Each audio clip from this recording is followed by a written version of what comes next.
Hey, it's Ben, and this is Drambo by BeepStreet. This video is going to be showing off or talking about um, it's a MIDI rack. I'm calling it Omnichord. It's kind of like an Omnichord instrument, if you've ever seen one.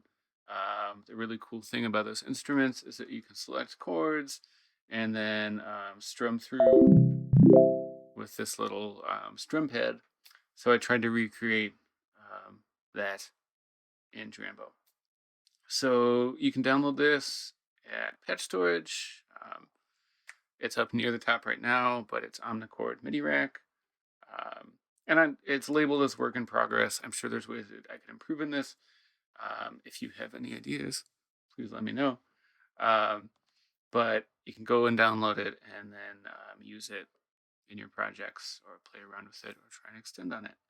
So it is a MIDI rack, and that means that it would normally go before your MIDI to CV converter or before a MIDI instrument rack that you have.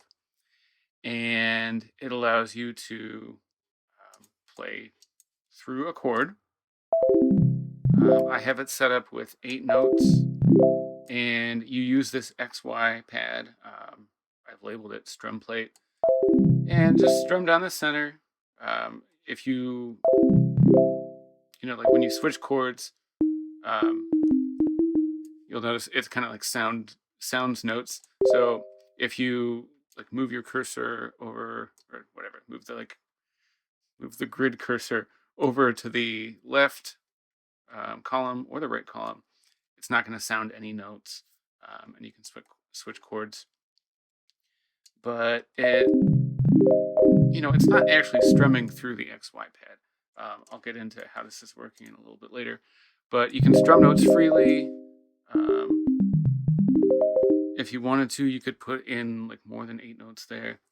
And then, I have, I think it's 7 different chords that you can play. And it's all just off of a root note. So like here it's a C major, and then play F major, and higher C major. So I tried to do this with 16 chords. It was really like CPU heavy. So I decided to do like 8 different like groups. So 1, 2 cells stacked, that's like 1 chord. So major, minor, and then I don't remember exactly what these are. I am not a music theory person, but I know I have a dominant, a major 7th, minor 7th, I think an augmented, and then just like 5ths stacked and then 7ths stacked. So that's major, minor, something, something, something, something. This is 5ths, this is 7ths. And then this last one is just like a pass through. So nothing is happening on the strum plate anymore. You can just play your notes. So you could leave it, by default here. And then if you got to like a certain point in the song, you could P-lock. So like major and then minor. And we'll play through this. So you could put in like your root note and your chord as P-locks, and then you can strum through them freely. So you don't have to be like switching on your own if you don't want to. So we'll kind of start from scratch. And then it also has, I think this is really fun, if you didn't want to like have to strum through, you can also move this out.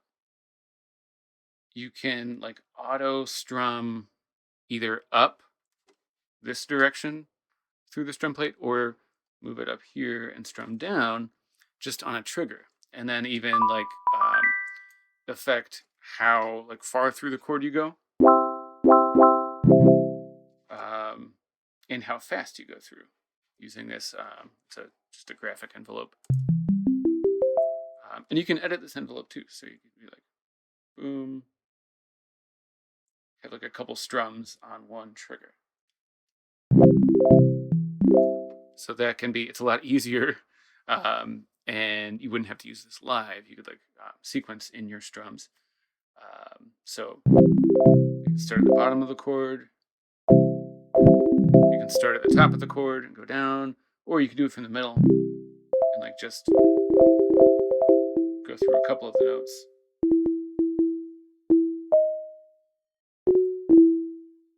We'll just make this envelope go back to normal. So that's how it works. It is, you can have like more than one. That didn't. Yeah, more than one voice of this at a time. So like 2 or more strums going at once. And that's just going to send MIDI out. So there's no actual like sound in this rack. I'm just, I like the simple sine FM operator. Like dirty it up a little bit. So what you may want to do is put in a CV quantizer just to put this into like a specific scale. And we can just say like a D minor. And it's just really easy to get these cool rhythms. So, I can have it like play almost as a chord, almost sounding all at once. So like boom, boom.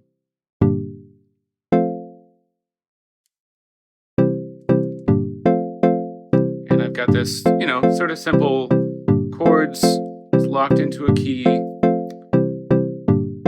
And then I can mess with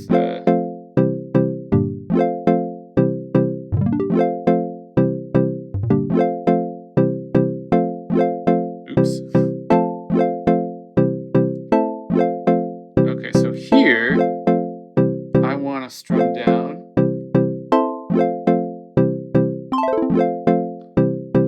So it's almost like it's like an auto harp, Omnichord kind of thing, but you have some extra control over how you play it. So you can send this to MIDI out through Drambo.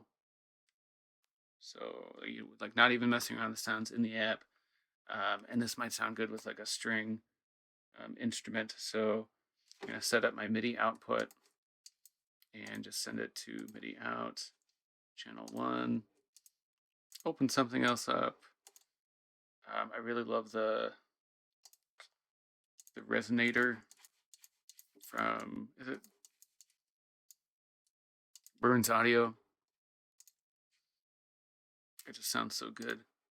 Let's do like, it should be fine. And we'll say we want it from Drambo. So now, although it might be polyphonic, not polyphonic, rather. There.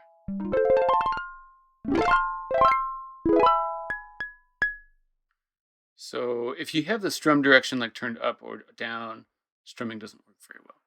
So move it back up. That sounds nice. So that's how it works. And then, that's how you use it. If you don't want to watch the rest of this video, that's okay. But I figured some people might be interested in what's going on behind the scenes. So I will try and talk through that. Okay, so I'm going to open this up so we can see like the guts of the project. And there are some instructions here. So if you don't feel like listening to me talk, you can just read these. Turn it back to one voice. So again, you select the chord with this XY, and then you strum through or set your like default position with the strum plate. There is, if like you're concerned with like really quick changes or like, jumping around, especially this kind of thing, you can change the slew of the X and the Y actually. And that is just going to basically slow down how quickly the X and the Y values change once they get sent out of X. And I'm going to shrink these back down.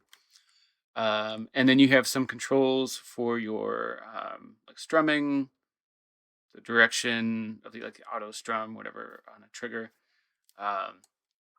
And then this is like the sort of the meat of how everything actually works, this section. So let's see. I'm going to start over here. So these are the actual chords, and you're going to see that they're labeled X1, Y1, X2, Y1, X3, Y1 to 4 X's, and then a second row, Y2. And that is reflecting how I've chosen to break this up with major, minor, something, something, something, and then fifths and sevenths, and then like a pass through. So in each of these sections, what you actually have are, there's some math modules. So a multiply module is used to basically like check to see that you are in the right section, that you're in X1, Y1, or X2, Y1. And if you're in both X1 and Y1, then it's a binary yes. They get multiplied together. It still says yes. And then you can pass through values based on that. So the individual strings are going to be first looking at, I think it's a similar thing. Yeah. So we've got X being on. What is that? X on from an X shaper.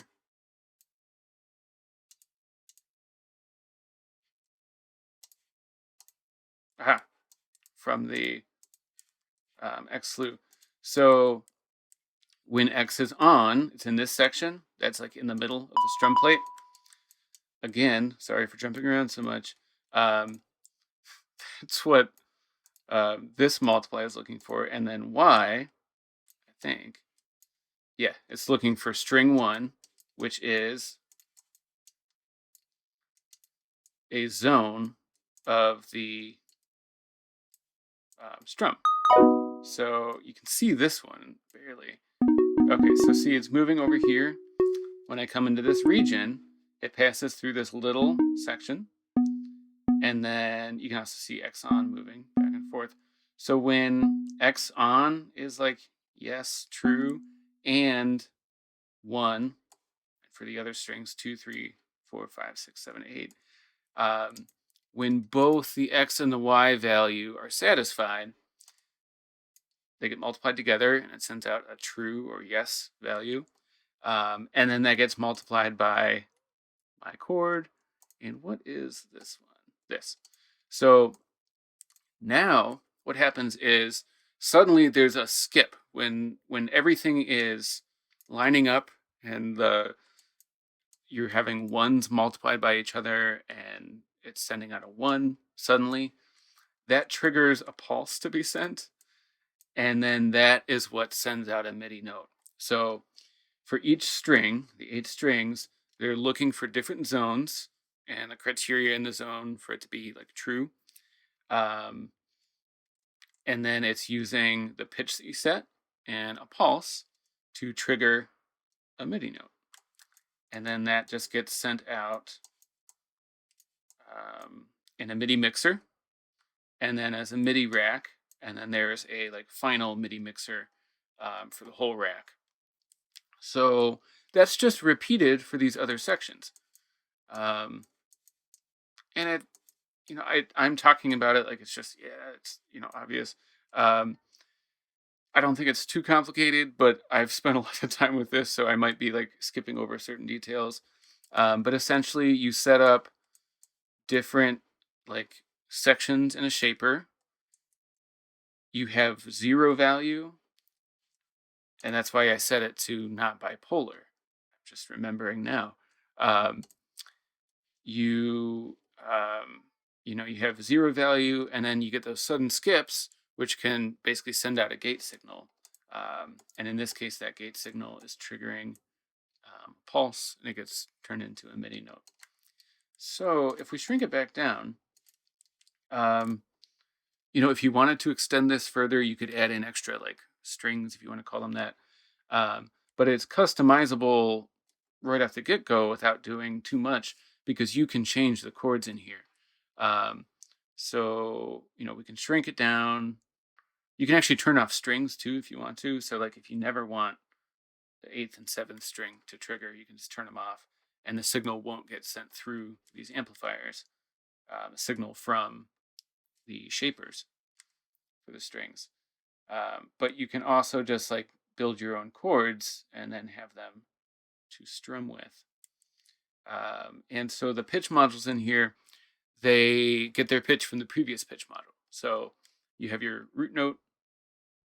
Let's back up. Okay. So we have a root note, and then 4 semitones above that, another pitch module. 3 semitones above that is another pitch module and note being sent out, so on and so on. So this is a major chord. We could change it, and we can actually make like weird chords. So it could go up and then down. And right now it's, I think, going through, no, it's not going through a quantizer. But you can customize this to be whatever you want. That's pretty much it. If you have any questions, just ask in the comment section. I spend some time building these, and then it kind of just like leaves my brain how they really work. So I'm sure I'm leaving out some of the details, but you can pull it apart and see how it works on your own, or you can just play with it.